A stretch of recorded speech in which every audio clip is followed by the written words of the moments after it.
Bonsoir élèves, deuxième bac scientifique et technologique, toute filière bien sûr. Ce soir, j'ai choisi pour vous 3 exercices concernant la leçon de la décroissance radioactive.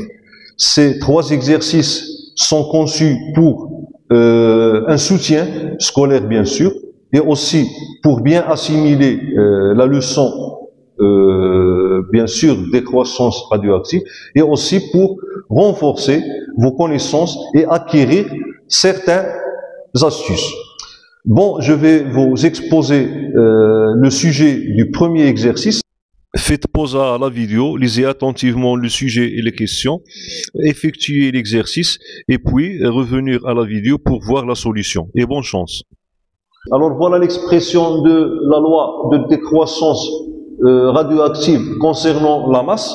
M égale à M0 exponentielle moins lambda T. M0 étant la masse initiale et lambda c'est la constante radioactive de l'élément qui constitue l'échantillon radioactif. Bon, en cours, nous, on avait vu la loi de décroissance radioactive concernant le nombre de noyaux. En fait, ces deux lois sont équivalentes. Pourquoi? Parce que la masse est proportionnelle au nombre de particules. Ok, donc en fait, on a la quantité de matière égale à la masse de l'échantillon divisé par sa masse molaire, qui est égale en même temps au nombre de particules divisé par la constante d'Avogadro. Et vous voyez que n ou bien petit m donc égale à quoi? Égale à n multiplié par m divisé par na. Et vous voyez que m sur na c'est une constante, donc m est équivalente à n. Donc en partant de cette loi, on va trouver la loi qui est de décroissance radioactive D associée au nombre de noyaux. Donc ici j'ai m, alors c'est n facteur de m sur na, qui est égal à m0, donc m0 n'est autre que n0 fois m sur na, exponentielle moins lambda t. Et en simplifiant par cette constante, on trouve que n égale à n0 exponentielle moins lambda t. Voilà. Donc pour la première question, donc je dois trouver la relation qui lie la période radioactive en fonction de lambda. Alors, des références mentionnent la période. Nous, en cours, on a appelé cette grandeur par la demi-vie. Ok? Donc la demi-vie, c'est la période radioactive. Ok? Alors donc la définition de la demi-vie ou bien de la période radioactive, en fait, au cours d'une période ou bien d'une demi-vie, la moitié des noyaux se désintègre. Ok? Ça veut dire la moitié de la masse disparaîtra.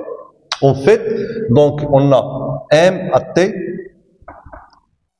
égale à grand T, donc dans notre programme on la note par T1,5, on a m de grand T égale à m0 sur 2, équivalent à dire que, puisqu'il y a proportionnalité, donc si la masse diminue de la moitié, automatiquement le nombre de noyaux diminue en moitié. Bon, alors donc m c'est m0 exponentielle moins lambda t qui est égal à m0 sur 2. Et on simplifie par m0, on trouve que exponentielle moins lambda grand t égale à 1,5. Alors en faisant intervenir le logarithme, qui est la fonction réciproque de l'exponentielle, on trouve que logarithme de exponentielle moins lambda t, c'est moins lambda t, qui est égal à logarithme népérien de 1,5.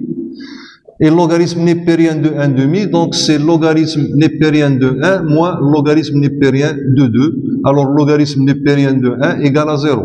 En fait, c'est une propriété de logarithme parce que on a vu que logarithme népérien de a sur b égale à logarithme népérien de a moins logarithme népérien de b. Le logarithme donc transforme un rapport en une soustraction. Ça veut dire que, donc ici 0 moins le logarithme népérien de 2, donc je simplifie par le moins et je trouve que lambda t égale à logarithme népérien de 2. Bon, pardon, ici moins, parce que j'y simplifie par moins. Et là, donc, on en déduit que t égale à logarithme népérien de 2 sur lambda. Bon, la deuxième question. Alors, pour la deuxième question, tout d'abord, on va lire l'introduction. Donc, un conteneur renferme une source radioactive constituée par M0 égale à 50 mg de plutonium. Donc, on a M0 égale à 50 mg de plutonium PU 239, bon, provenant d'un réacteur nucléaire, la période radioactive T, ok, alors T égale, ça veut dire T1,5, égale à 24 110. 24 110 ans. Bon, donc la question 2. Alors, on doit donc écrire l'expression numérique de la variation de la masse du plutonium radioactif dans le conteneur en fonction du temps. On exprimera le temps en milliers d'années. Alors, on a M égale à M0 exponentielle moins lambda T. Donc, on va tout d'abord exprimer ou bien trouver l'expression numérique de lambda, ok? Donc, en se servant de cette relation. Donc, on a lambda égale à logarithme de 2 sur t, application numérique. Donc, on trouve que lambda égale. Alors, donc, pour faire l'application numérique, ok, donc, on va prendre t en milliers d'années, ça veut dire que t égale à donc 24,11 kiloohms. Donc on pose que 1 kiloohm, et on a le droit, égale à 10 à la puissance 3 ohms. Alors en prenant cette valeur, on trouve que lambda égale à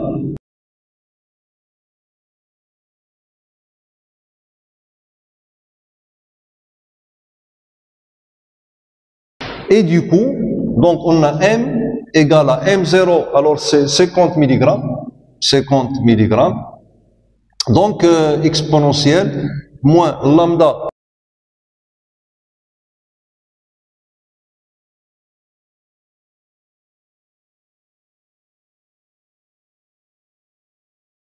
et T doit être exprimé en kiloohms.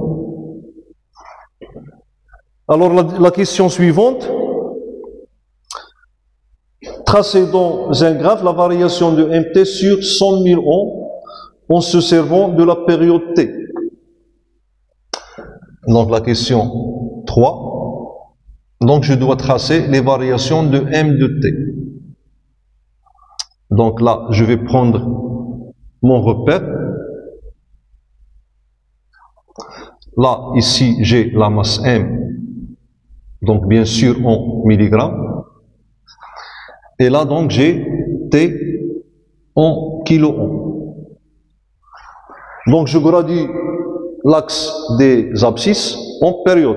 Alors là, j'ai T, 2T, 3T, 4T. Donc, il me demande de représenter ces variations au cours de 100 000 ans. Bon, si je mets ici 5T, ok, je dépasse 100 000 ans. Donc, je vais représenter les variations de M jusqu'à 4T. Donc, qui représente le voisinage de à peu près 100 000 ans. Alors là, ici, j'ai M0. Donc, au bout de T, la moitié de M0 disparaîtra et il reste M0 sur 2. Voilà, donc M0 sur 2 qui correspond à T.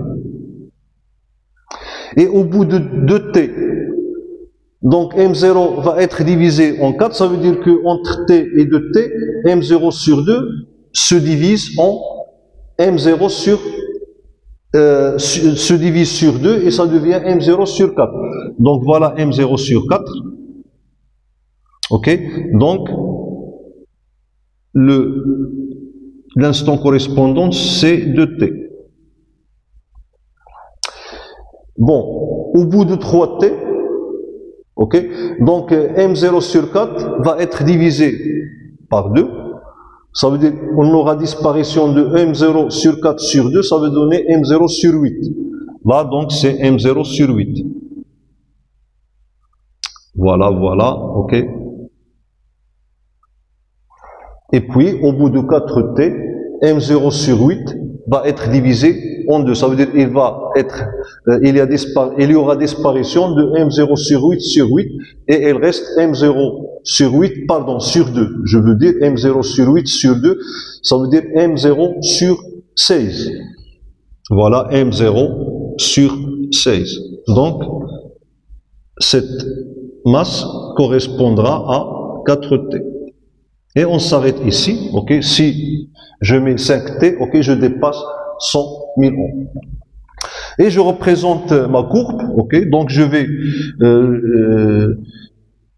joindre ces points, ok, par une courbe qui représente les variations de M en fonction du temps. Et voilà donc notre courbe.